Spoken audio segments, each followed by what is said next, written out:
How's it going, everyone? Welcome back to the Breaking Ankles podcast. I'm Carl. I'm Batman. And we're here to break ankles. I guess it is Halloween coming up. So, all right, everyone, thanks for tuning in to the podcast. Thanks for watching all these episodes. If you haven't had a chance yet, hit that subscribe button down below and also the bell so you get notified on future episodes. How's it going? Doing good. Really? Mm-hmm. Desperate. Yes. All right. Well, the NBA season has finally started. It has. Yes. So what would you like to talk about? Would you like to talk about our biggest disappointments? Well, let's start with the good news. The good stuff news? first. So let's talk You about... with your glass half full. Let's talk about, what you've liked about the season so far. Like, what type of things have you enjoyed watching so far in the season? I am kind of shocked at the at some of the teams that are doing as good as they are, or at least seem competitive at times. I mean, I think from day to day, it's kind of bizarre. It's like trying to get a good sense of I agree. Who's good yet, who's not. Yep. I think that's been kind of interesting. I think that's exciting. It's exciting for a lot of towns who, I'm going to say, even Memphis the other day. Yeah. Memphis had a heck of a game. Yeah. Yeah. They went to overtime over the weekend against New Jersey. And with Jay Crowder hitting the three. Oh, not Jersey, Brooklyn. Sorry, I'm thinking middle school. Yeah. But yeah. And they played a competitive game against the Bulls, which is not saying a whole lot. And I think they played a competitive game in the first game. There's been Phoenix Suns. Phoenix Suns, even though without Aiden, too. Aiden got suspended, but they still look good. Oubre Jr. from the Suns, he's the real deal. And Miami without Butler. Yeah, they look good. Kendrick Nunn. I'm impressed. Yeah, I agree. So far, so good. Yeah. What about you? I've been really impressed with Trey Young from Atlanta. He has scored 37, 38 in multiple games. Yeah, whoever's got him on fantasy basketball, he is scoring points and getting rebounds and assists. And those are against two good teams, too. Derrick Rose. Derrick Rose looks like Derrick Rose of old. He does. He's flying up and down the court. 30 points, 28 points. And the thing is, he guys scored 30 and 28, and they lost both those games. Yeah, the game he won, scored 18. Because of Reggie Jackson. Reggie Jackson got hurt in the second game. Action Jackson. So Dallas has surprised me. Actually, I've been really excited about that. The Porzingis and Doncic's I don't even know how to say his combination. Name. I think once they really get that chemistry down, it's going to be really good. With Brunson in the backcourt also, I think they're going to be... I know, I was impressed by them too. They're going to be okay. Timberwolves. I watched a lot of basketball over the last couple of days. I did not see anything with the Timberwolves, but they're like undefeated, right? They're 3-0. Yeah. I did not see that coming. Towns looks phenomenal. Yeah. And I think... if he keeps that up, they're going to be really hard to beat. Right. So there's a lot of things to be excited about so far at the start of the season. And like you said, the Spurs with Popovich, I was a little concerned about them. And my cat's going to eat my cap cover. You can't let the cat eat the cap cover. So I think there's been a lot of good things that, as far as the start of the season, we're only about 3-4 games into the season, but and then let's touch a little bit on that first game between the Lakers and the Clippers. I thought the Clippers looked dominant in that game. That three-guard combination they have up top with Shamet and Lou Williams and Beverly. That three-guard combination is pretty lethal that they've got up top. And then you throw in the rest of their players are playing pretty well with that team too. I know they lost to Phoenix the other night, but which was kind of shocking. But they've got a really deep team. Yeah, Yeah, and I think that was their first back-to-back because they played the night before, and then they came back the next night. And with Paul George, they're going to be just fine. Yeah, they're going to be good. Yeah. They're going to be outstanding. Yeah. The Lakers do need a point guard. And once again, we talked about injuries. Rajon Rondo's out. Yep. He just had MRI. I don't know. He's going to be out for a while, I think. At least a couple more weeks, I think. But I'm not sure why they don't give, I think, Parnell a try. I'm not sure.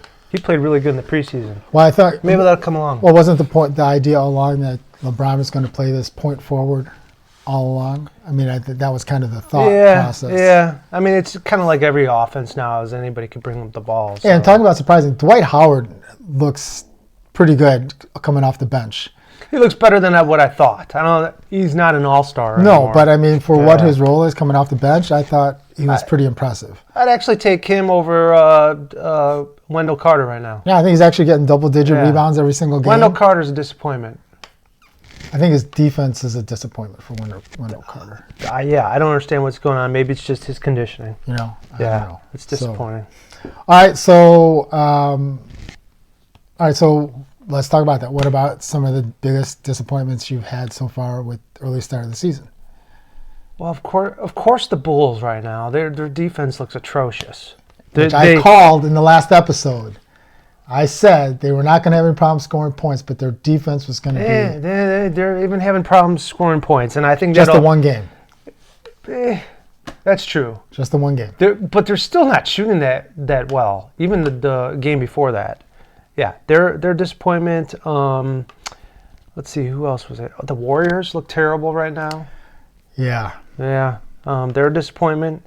Okay, I'm gonna go disappointment at the moment, but they have a lot of potential. The Pelicans, for not having Zion, they have been in every game and they've played tremendous without him against some really good teams. If they had Zion, they are for sure in the playoffs. But it's going to be really hard to make the playoffs with him being out for a while. They got to stay at least above 500 while he's out. And I don't know if that's going to happen. What about the Rockets? I think the Rockets are going to be okay. I think their backcourt has been pretty good. I agree with that. The only other disappointment, not that I really care, I would say the Pacers. They don't look too good either right now. Yeah. And the Nets do look good, but I think they're going to have a hard time. I think they're going to have a hard time with Irving with defense now. Yeah, I thought their defense was better without Irving.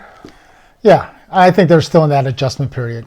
Yeah. Nate McMillan's a good coach, and I think he's going to figure it out. I think there's a lot of these teams that are in adjustment mode right now. Yeah. And some of the teams that are looking a little bit better, like for instance, it's only 3 games, the Phoenix Suns.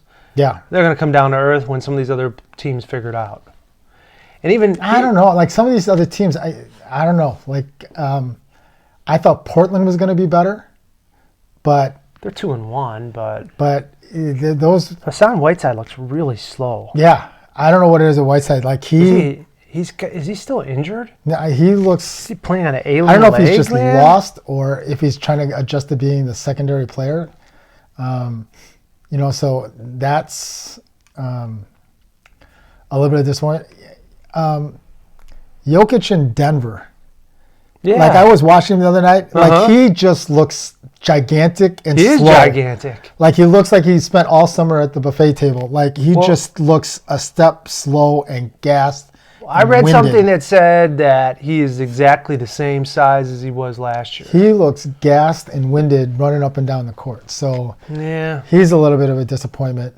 My Warriors, obviously, I didn't think it would be this challenging, but watching them for a couple games, especially the first game they had in the new Chase Center against the Clippers, they really are going to struggle without any kind of forward presence. If Draymond Green's your only presence up front, it's going to be a long season for the correct for the Warriors. Even if Clay were playing, it would still be so much you could do with a 3-guard offense along with Draymond. So all right, so I'm going to tell you a surprise player because I was making fun of him in the preseason was Brandon Ingram. Yep. You went out. You were doesn't all look over like him. well, because I thought he was a ball hog, but I've been watching some of his games. He's letting the game come to him. No, yeah, he's dishing it off. He's taking some smart shots. He's not ball hogging it. Maybe he was just working on his game during preseason. Letting the game come to him. And then Siakam. Siakam is I think fouled out of a couple games already. Yeah, but the dude's scored almost 30 points a game. Yeah. For three games now. Yeah. I think he's played well. He's definitely replaced Kawhi. I think I texted you about this. I hope you didn't. He's ready. I don't like when you text me. If he keeps growing at the same pace throughout the season, he's ready to step into that Kawhi role, to be that go-to guy. He totally is. I see it already. I think he's ready to step into that role. And I've been really impressed, like we talked about. Porzingis looks really good for being out for a year. Yeah. He looks. And then Gilgeous-Alexander for OKC. Yeah. He looks really good. OKC does not look as bad as I thought they were going to be. No, they beat the Warriors the other night. Yeah, pretty handedly. Yeah. No, they look good all the way around. Right. So I think it's going to take a while. It's going to be a wild, crazy season. Yeah. Nice going, Batman. I am Batman. Yeah, so I think overall for the first week into the season, I think some of the teams who you expected to play well, like the Clippers and the Lakers, are there. The Sixers are playing pretty well, so I think those three teams are. The Bucks haven't exactly been impressive, but I don't think so either. They're winning games. They had a pretty good comeback the other night, so they're and then lost. Yeah, I mean they should have won that game. They were up by a bunch. I mean, even the Clippers lost one in Phoenix, but Phoenix played a really good game that night. They did. It was a back-to-back game. Yeah. So. But I think for the most part, I still think the West is going to be now even more so competitive. Oh, God, for sure. With Phoenix looking okay, Dallas starting to look good, San Antonio's going to be okay. I don't think OKC is going to be as bad as we think. I don't think so, but they probably still won't make the playoffs. No, but I mean, they'll be competitive every night. Yeah. So they're going to throw some... I feel like there's going to be a bunch of teams this year vying for that final spot. Yeah. I think that, like we talked about, the top four in the West. Anyways, but top four in the West, like the Rockets, the Clippers, the Lakers, and probably Denver. Those four are probably still interchangeable. The bottom four, the next 4, 5, 6, 7, 8 in the West, I think it's kind of a crapshoot right now. The Kings look terrible. Yeah, it's kind of a crapshoot right now for the rest of the West. I didn't think they were going to look terrible. I'm more convinced now that the East is going to be much more wide open than... Yes, I agree. Because, the Knicks we knew were going to suck. Pacers aren't looking too good. Bucks, I think they look beatable. Yeah. Actually, every team looks beatable. I think right now, any team that plays their top game can beat anybody in the NBA right now. Right. Except the Clippers. Phoenix when proved PG that. comes back. Phoenix proved that over the weekend when they beat the Clippers. Yeah, and they were even down one their superstar center. Yeah. Number one pick. I know. So, yeah. So what are you looking forward to watching this week? Like, what I'm looking forward to seeing two of the worst NBA teams play tonight. Which are the Knicks and the Bulls. Yeah. Right. They absolutely look like the worst right now, which is really disgusting. Yeah. But I want to watch more of Dallas this week. Miami, I think I want to watch a little more of this week. See how they. Well, I think Butler's coming back after he had his birth wife of his wife had or girlfrill or whoever it is. Birth of a child. So I'll be curious how he meshes back in with everybody. Yeah. It'll be interesting to see if Towns continues on his path. Yeah, I'd like to see more of Minnesota. I want to see more of Phoenix. Yeah. Play this week. I thought they were exciting. See if the injury bug stays away from some other teams. Yeah. All right, so we haven't done this in a while, so yeah, let's do a trivia. Okay, I got the whiteboard. All right, this one it's kind of hard. I don't know how many people would actually know this. Okay, so this is a draft history question. Okay. How many future All-Stars were selected in the 1996 NBA draft? All right, and your choices are 0, 3, 6, 10, or 13. I think this is going to be a random guess for me, Shanger. 96 draft. Yeah. So I'm trying to think who was drafted I have to go in back. 96. I have to think about like Bulls. Was Dang then? That might have been like Dang. That might have been around that time. 96 would have been right at the end of the Bulls' run. That is true. So when That would have been the 6th championship. Yeah. Then he won 1983. So would that be when like Ray Allen was coming in the league? No, Ray Allen came in before that. He was in there a long time. What were the numbers again? 0, 3, 6, 10, 13. Let's just make a guess. Let's see. And then we'll talk about. Okay. I will go.